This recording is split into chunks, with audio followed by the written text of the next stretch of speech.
be careful while grating so that you don't injure your fingers. And this grater is quite sharp.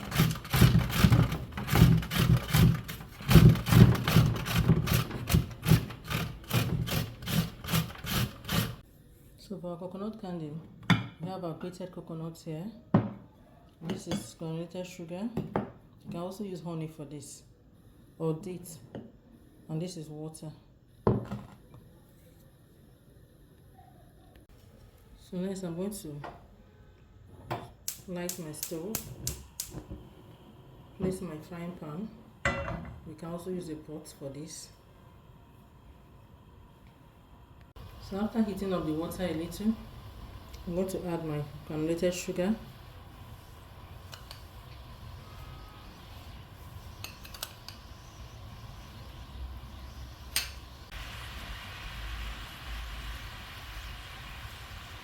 Now that the sugar has melted, I'll add some of my grated coconut.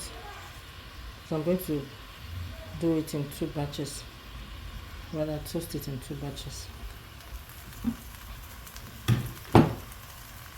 So I continue to stir until it turns brown, golden brown.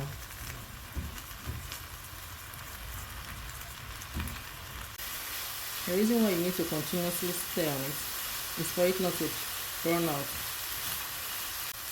So you can see that the water is gradually drying out and the color is changing. So that's how I'm going to continue to stir on it until it's brownish in color.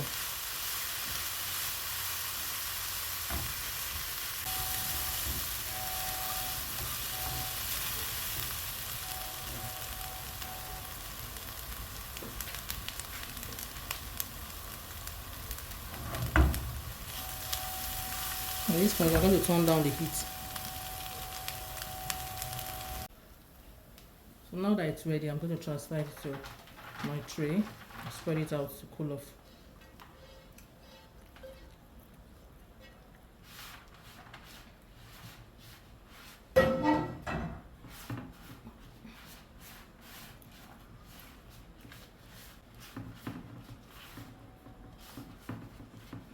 So next, I'm going to fry the, or rather toast the other batch, second batch of it, because we still have some leftovers. Just spread this on.